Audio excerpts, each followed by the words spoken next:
వేసవి వేడిపై దాడి చల్లటి రిఫ్రెషింగ్ స్టాప్ తో హాయి.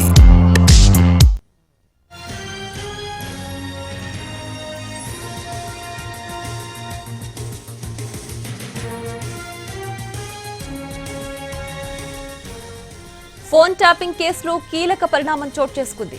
మాజీ CS Shanthakumari, GAD political secretary Raghunandan statement record చేశారు సిట్ అధికారులు. రివ్యూ కమిటీ సభ్యులుగా ఉన్నారు Shanthakumari, Raghunandan. Review committee chairman గా ప్రభాకర్ రావు ఇచ్చిన ఫోన్ నంబర్లను డీఓటీకి పంపారామ. ఇప్పటికే ఐపీఎస్లు జితేందర్, అనిల్ కుమార్ స్టేట్మెంట్లను కూడా రికార్డ్ చేశారు. 2 నెలలకు ఒకసారి రివ్యూ కమిటీకి ఫోన్ నంబర్ల లిస్టును ప్రభాకర్ రావు ఇచ్చినట్లు సమాచారం. 2023 నవంబర్లో 618 ఫోన్ నంబర్లను రివ్యూ కమిటీ ద్వారా పంపినట్లు సమాచారం. ఈ 618 ఫోన్ నంబర్ల వ్యవహారంపైనే శాంతకుమారి స్టేట్మెంట్ రికార్డ్ చేశారు సిట్ అధికారులు.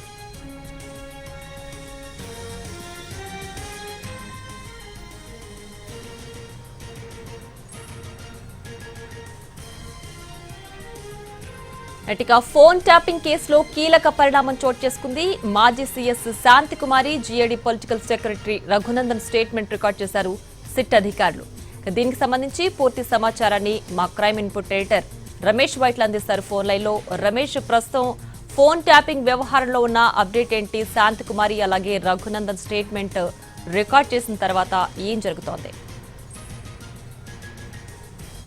కేసులో సిట్ దూకుడుగా విచారణ జరుగుతుంది.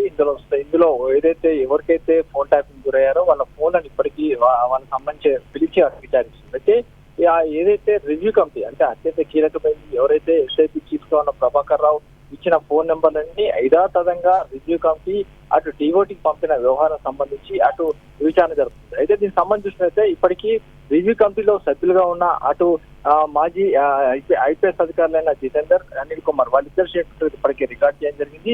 అయితే రివ్యూ కమిటీ చైర్మన్ గా ఉన్న సిఎస్ అంటే ప్రభుత్వ ప్రధాన కార్యదర్శి శాంతకుమారి, తర్వాత జీఏడీ పొలిటికల్ సెక్రటరీ రఘునందన్ వీరిద్దరు ఫోన్లను కూడా వీళ్ళ స్టేట్మెంట్ కూడా అటు సిట్ రికార్డ్ చేసినట్టుగా వస్తున్న సమాచారం. ఎందుకంటే రివ్యూ కమిటీలో వీళ్ళు చైర్మన్ గా ఉన్నారు, తర్వాత పొలిటికల్ సెక్రటరీ ఉన్నారు. రివ్యూ కమిటీకి ప్రభాకర్ రావు ఇచ్చిన లిస్ట్ ని యథాతథంగా డిఓటీకి పంపిన నేపథ్యంలో దానికి సంబంధించిన ప్రాసెస్ ఎలా ఉంటుంది, ఏ విధంగా ఉంటుంది అని తెలుసుకునే ప్రయత్నంలోనే అటు సిట్ అధికారులు వాళ్ళిద్దరు స్టేట్మెంట్ కు రికార్డ్ జరిగింది. అయితే మొత్తంగా ఐఏఎస్, ఐపీఎస్ అధికార ప్రతిపక్ష నేతల మొత్తంగా ఫోన్లను కూడా ఫోన్ ట్యాప్ చేయడం జరిగింది. దాంతో పాటుగా 2023 నవంబర్ మాసంలో 618 నెంబర్లను ఏకకాలంలో అటు ప్రభాకర్ రావు ట్యాపింగ్ చేశారు.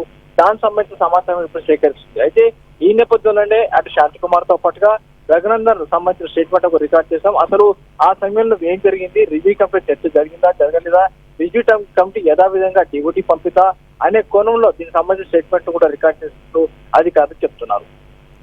రమేష్, అయితే ఇప్పుడు శాంతకుమారి అలాగే రఘునందన్ స్టేట్మెంట్ రికార్డ్ చేసిన తర్వాత ఇప్పుడు మళ్ళీ ప్రభాకర్ రావును ఈ స్టేట్మెంట్ ఆధారంగా విచారిస్తారా? ఏదైతే ప్రభాకర్ రావుని ఇప్పటికీ 6వసారి కూడా పిలిచారు. అయితే అతను కూడా రావాల్సింది, కానీ ఈ రోజు రాలేదు. ఇటు రివ్యూ కమిటీ వాళ్ళు ఇచ్చిన రివ్యూ కమిటీలు ఇప్పటికీ ఐపీఎస్ అధికారులు అనిల్ కుమార్ విచారించారు. అయితే ఇప్పుడు శాంతకుమారి తర్వాత రఘునందన్ వీళ్ళిద్దరు కూడా విచారించారు. అయితే వీళ్ళ సంబంధించి వాళ్ళ దగ్గర స్టేట్మెంట్ రికార్డ్ చేశారు. ఆ స్టేట్మెంట్ ఆధారంగా ప్రభాకర్ రావు కూడా విచారిస్తారు. ఎందుకంటే వాళ్ళు చెప్పిన దాన్ని బట్టి ఇక్కడ దీన్ని క్లారిఫై చేసుకోవడానికి ఇటు ప్రభాకర్ రావు కూడా విచారిస్తారు. అతని దగ్గర కూడా పూర్తి సమాచారం తెలుసుకున్నారు. రివ్యూ కమిటీలు ఏం జరిగింది, ఎలా ఆ నెంబర్లను ఎలా డిఓటీ పంపుతారో, రివ్యూ కమిటీ చర్చ రూపంలో జరగదా, వీళ్ళు ఇచ్చిన ప్రభాకర్ రావు ఇచ్చిన నెంబర్ను యథావిధిగా పైకి పంపిస్తారా, లేకుంటే రివ్యూ కమిటీలో ప్రతి నెంబర్ మీద చర్చ జరిగి ఎవరిది ఏంటో విషయం కూడా తెలుస్తారా లేదా అనే విషయాలకు పూర్తిగా తెలుసుకునే భాగంగా అటు ప్రభాకర్ రావు కూడా విచారిస్తారు. అయితే రివ్యూ కమిటీ చైర్మన్ గా ఉన్న శాంతకుమార్ దగ్గర స్టేట్మెంట్ రికార్డ్ చేస్తే ఇదే విషయాన్ని ఆమె అకౌంట్ తెలుసుకోవడం జరిగింది.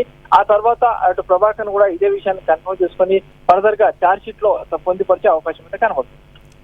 Right Ramesh, thanks for the updates.